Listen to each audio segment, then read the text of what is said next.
Well, hello, everyone. Welcome to another exciting episode of the Leadership Conversation. And I'm super thrilled today to have Rod Loy. He pastors North Little Rock First Assembly, a tremendous church, missional church, probably one of the most influential churches in this hour. And it's just a real privilege to have him. He is an author of many books. He is a dad. He's a father. I guess the father comes before, or the dad, or the husband comes before the dad. At least that's the way it's supposed to be.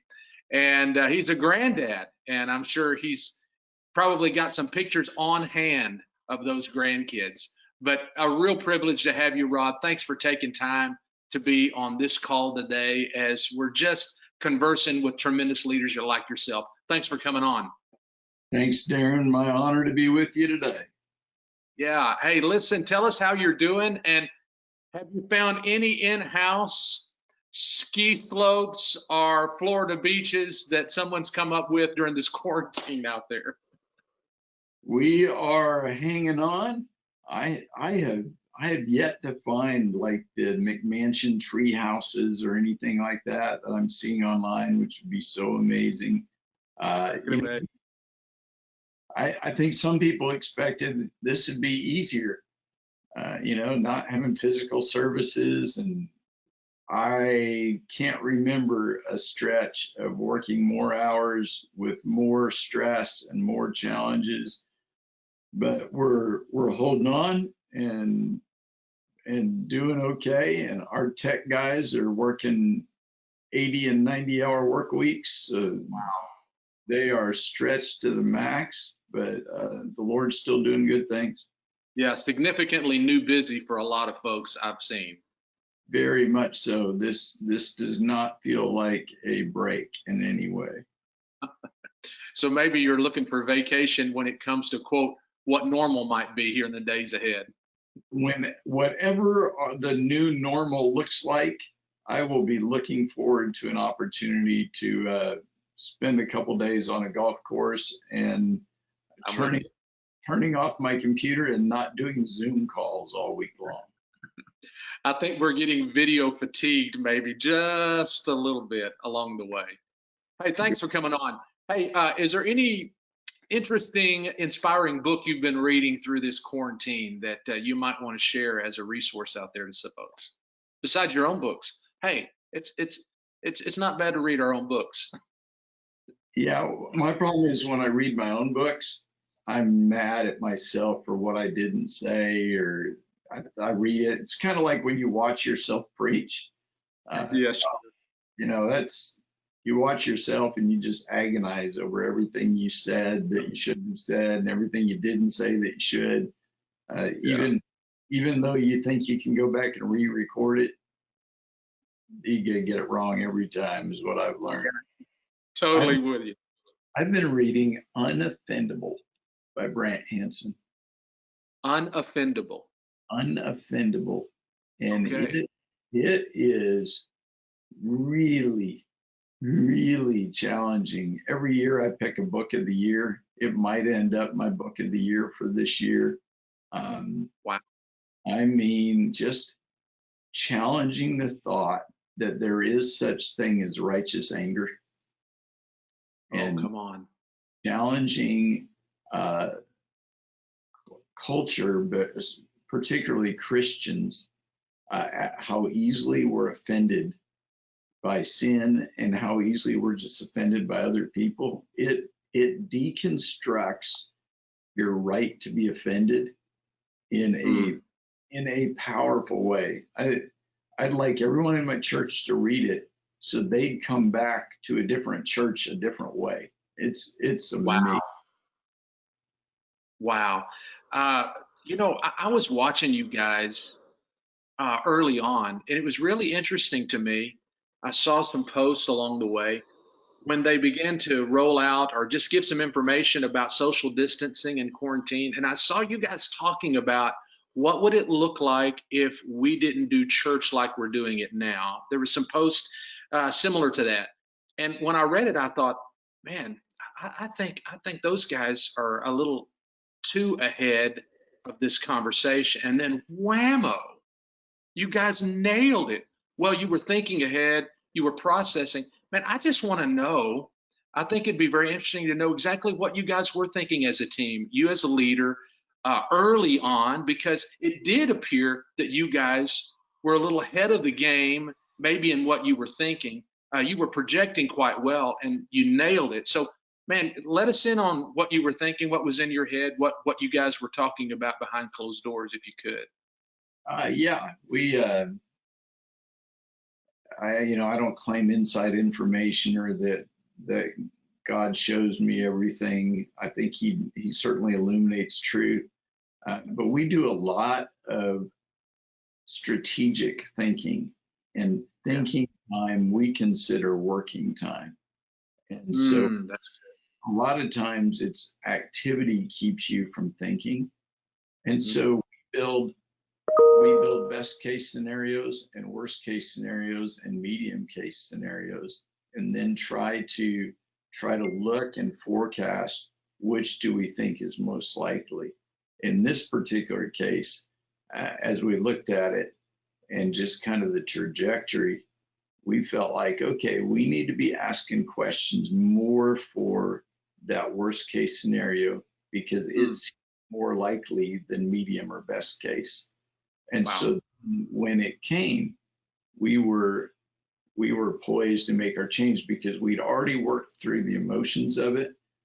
We'd already worked through the feelings of it. So then when that happened, then it's just okay. We're going to pull the trigger on the logistics of it, and Yeah. that's really a lot of why it appeared we were moving fast, is just that we dealt with the emotions in advance. And so when you're having to deal with all the emotions while you make the decisions, it slows down the logistics. When you deal with the emotions ahead, you're there. When we started, we always think I've been talking about it a little. You can't. I used to run distances. I can't now. I've wrecked my body. A couple miles is all I can do. But um, if you run a marathon and you start at a sprint pace, you flame out. And so Hmm. at the very beginning, we said we got to pick a finish line for when we think we're going to be able to do a in-person service again. And so the Hmm. finish line we picked at the very beginning was May 17th.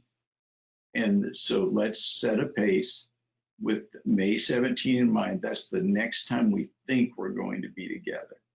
Got it. It appears, we'll see, it appears in Arkansas, May 10 is going to be the first day we're able to be together in some semblance. We're not certain yet. So we're close on that. Now we're looking and saying, when do we think is the time when our whole church will actually come back to church? And so now we're trying to build that. What does this look like over the next however long? What do we think the date is when everyone will really feel comfortable coming back? And now let's build another timeline that Yeah. moves towards that. Oh, we had an advantage over a lot of churches in that we launched our online campus 10 or 12 years ago, Mm, and significant investment last year in our online campus to dramatically upgrade it. And so we had all the pieces, the technical pieces already in place. We were already, I mean, we had 35,000 people a week online before this started. So we were wow. already we were already there. And so it was already a primary audience for us, where for many Mm, people it was secondary or didn't exist. It was already a primary for us. So then it was just, okay, so we got to shift these primary audiences to this primary audience, yeah. and see if we can bring them together.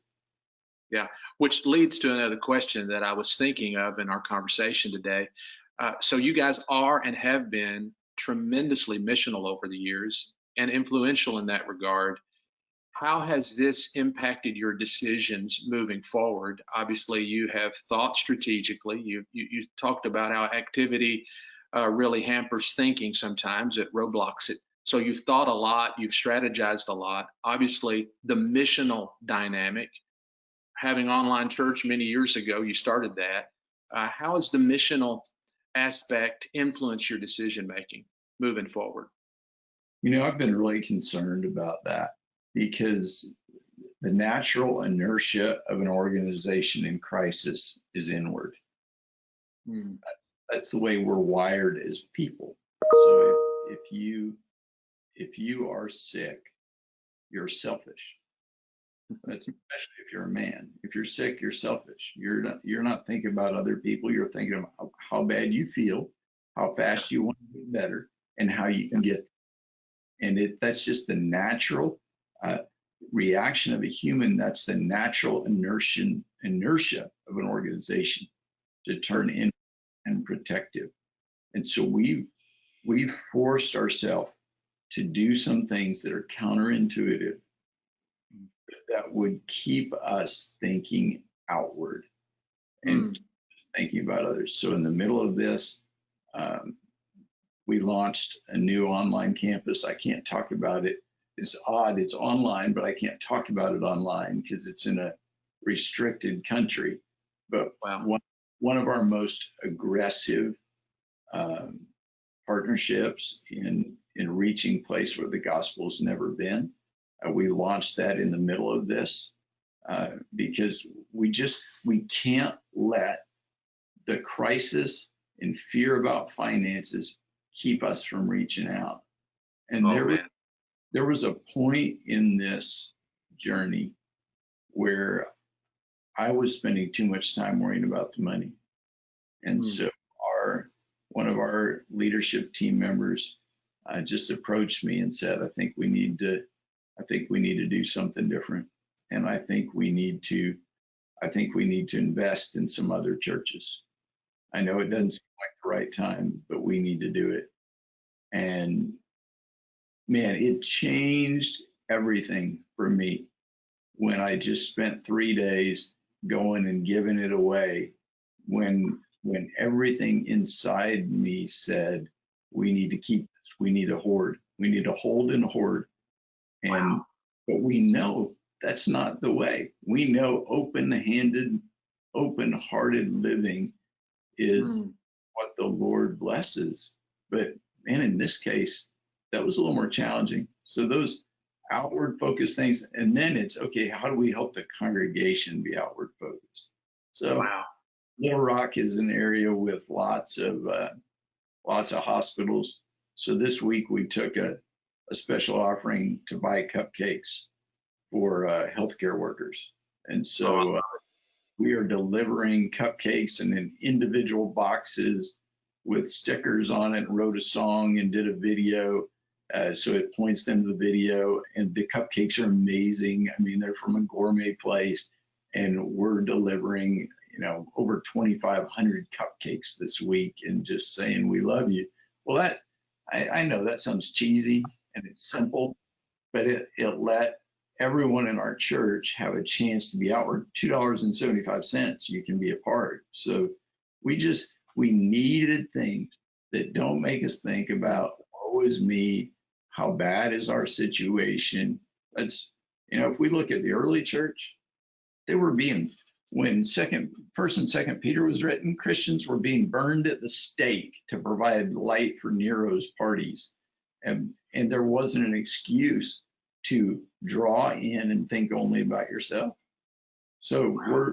we're fighting that with everything we can, and just recognize, for us, the important thing was at the beginning recognizing that was going to be the inertia, and then having a Yeah. team leader in the middle saying, okay, hold the phone. Yeah. We're starting to be what we don't want to be.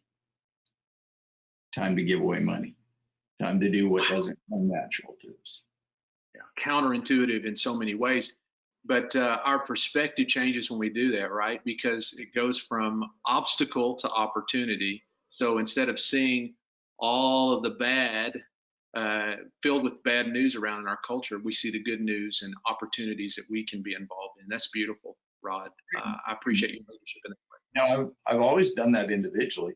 When this started, Cindy and I increased our giving. That's how we always responded to crisis. First thing we do is we up our giving. Wow.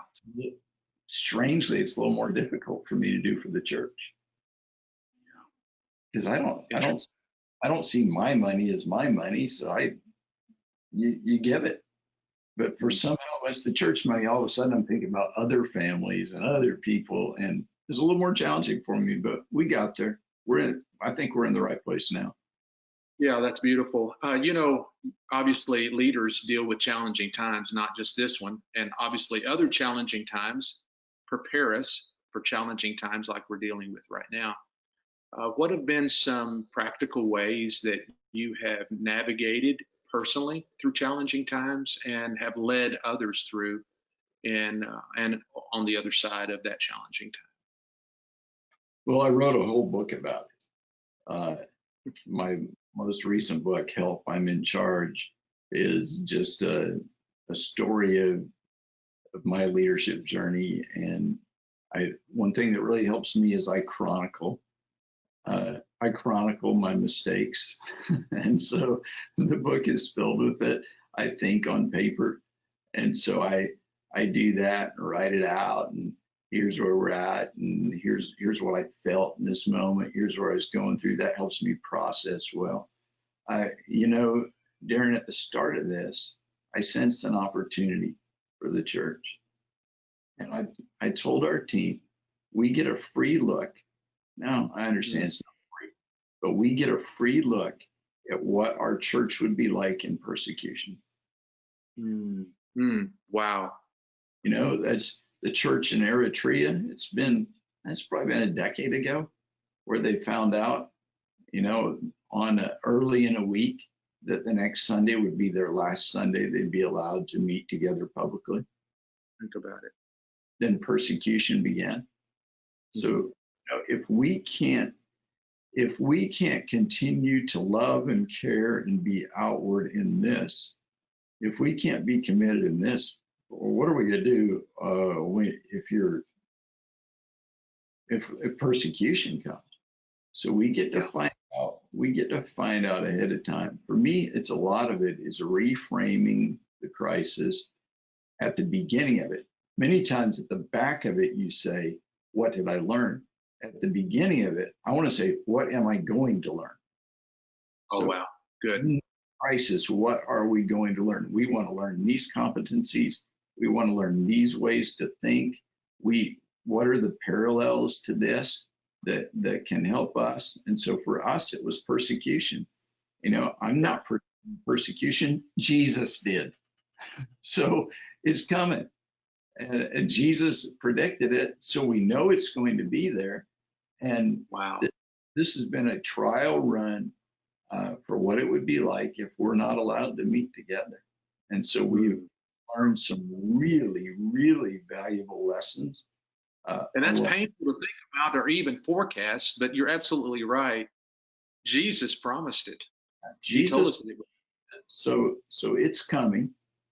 And so I think that's a lot of it is leaders have a tendency in crisis to just be reacting to whatever's happening at that moment instead of just pausing and saying, okay, what am I going to learn? What are we going to learn? And then there's reflection in the middle of the crisis. What are we doing well? What am I doing well? What are we doing bad? What am I doing bad? I mean, right now I can give you, here's the bad things I'm doing in this crisis. And at the end, the same thing. What did we learn? What did we do well? What did we do poorly? What did I as the leader do well? What did I do poorly? And I capture that. I capture that in writing. So later we'll look back and say, okay, what were the mistakes? We're going to make mistakes. Let's not make the same ones. Let's make a different one. Yeah. So good. I just want to encourage everybody that's listening right now to grab that book, Help, I'm in Charge, by Rod Loy. And you can find that on My Healthy Church website as well as Amazon and probably where many books are sold. But but check it out because it's such good material. Absolutely right. Very, very practical. And thanks for your transparency in that book and all the books that you write. You've got just a true sense of authenticity that comes across that really connects with people. So I appreciate that, Rod, so very much. A couple of questions I want to get in. Maybe I won't get them both in before we close today, but you guys have been so tremendous in reaching young leaders, and your influence there carries very, very strong. Interestingly enough, you've got two sons that are in ministry with you there. That probably has something to do with it, at least the outcome of your outreach to so many young leaders. But I'm just curious to know, how do you do investment in the next generation? How do you think that through? What's some of your goals in regards to that? And then I want to conclude today with just some hope that you have for churches, including your own, as well as the church at large on the other side of this crisis. So just talk to us for a few moments. I think one of my biggest regrets is that I'm not part of this generation coming up. I think the tools, the passion, the mindset to be the generation that accomplishes the task of taking the whole gospel to the whole world. I would love to be in their generation. I get frustrated when older generations get mad at millennials or whatever. Come on, let's recognize some incredible strengths in that generation. And so if I believe that, and I do, then what's my kingdom assignment? Where's that? Well, it's to pave the way. Wow. It's to put a target on my back and take the arrows so they don't have to.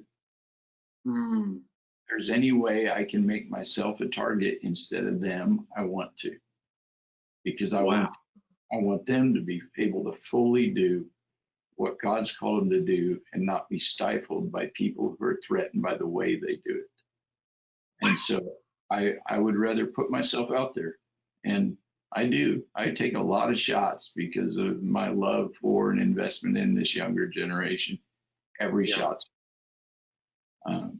Third, I look to what is the scriptural mandate.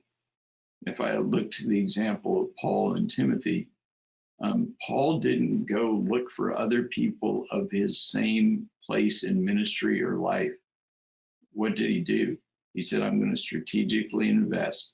Follow me as I follow Christ. And for me, it hasn't been complicated so much. I think it's a heart issue rather than a technique issue.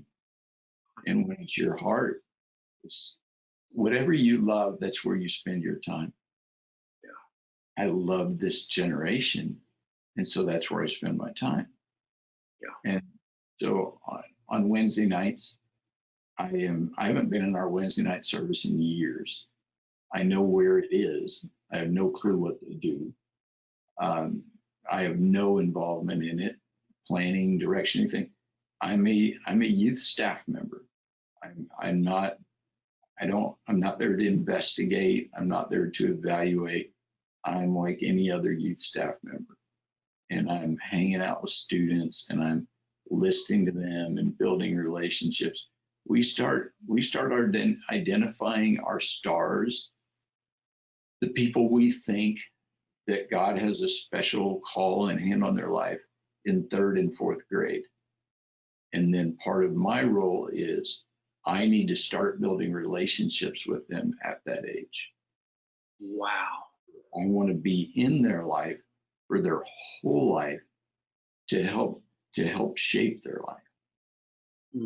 So I'm letting our team say, man, we see some special giftedness here, and I'm investing my time there. So the traditional way of thinking is, I get so tired of hearing it. I mean, I could write the lecture. You need to invest your time in your high capacity donors. Well, you know what? That's not what Jesus did, and that's not. That's a business model brought to the church. And that is not the example of the master. If you look at the leaders he chose, he didn't choose any high capacity donors, and he didn't pick people with high potential. And so I don't know how we can take that business principle and spiritualize it to the point where we denigrate people who aren't spending that time. To me, we still have to go to Scripture as our guide. Yeah. And so uh, it's a hard issue for me. It's strategic for the life of the church, and it's very, very intentional. And so, yeah, here's my technique. I spend time with them. They'll send me a Facebook message and say, I'm just taking a chance. I know there's probably no way I could ever spend time with you. And so I'll call them. And many times I'll say, hey, I'll buy you a plane ticket. Come hang out for a couple of days. And let's just get to know each other. You just come be on our team for a couple of days and let's hang out. No agenda, no purpose. Let's just be together. And man, some rich relationships as a result of that. And it's beautiful. So good. I think you just answered the last one part that we were wanting to talk about. The hope for your church and the hope for all of us on the other side of this is just to make sure that we've got a good, loving handle on the next generation. Darren, these are the best days for the church. And as I've watched in our own setting, as I've listened to other leaders, my heart surges because unchurched people are coming to Christ because they're searching for something and searching for hope. Prodigals are coming back to the Lord because they're missing that anchor. These are great days for the church. I don't know. I've got some ideas. I have my thoughts, but I don't know what the new normal is going to be. But what did God say in Isaiah? See, I am doing a new thing, streams in the desert. And so if we are in a spiritual desert, look out. Here comes streams of water, and I'm excited about it. Wow. Thank you for loving well. Thank you for loving your church and your community and so many young leaders well, Rod. You've done that extremely well. And I believe that because we love well, we'll lead well, because loving is more important than leading. But man, how it impacts everything else we do. I appreciate you, my friend. Thanks for taking time today to speak into all of us. And we appreciate you. We're going to have you back on another episode if you'll be willing to do it. Absolutely. Send me a link so I can watch and evaluate and beat myself up on everything I wish I hadn't said. Not a chance, man. Not a chance. But we'll make sure you get it. Hey, thanks to everybody out there for listening to another terrific episode of the Leadership Conversations. It's conversations like this that not only shape our schedules, but shape our souls. So until next time, let's create, grow, and invest together.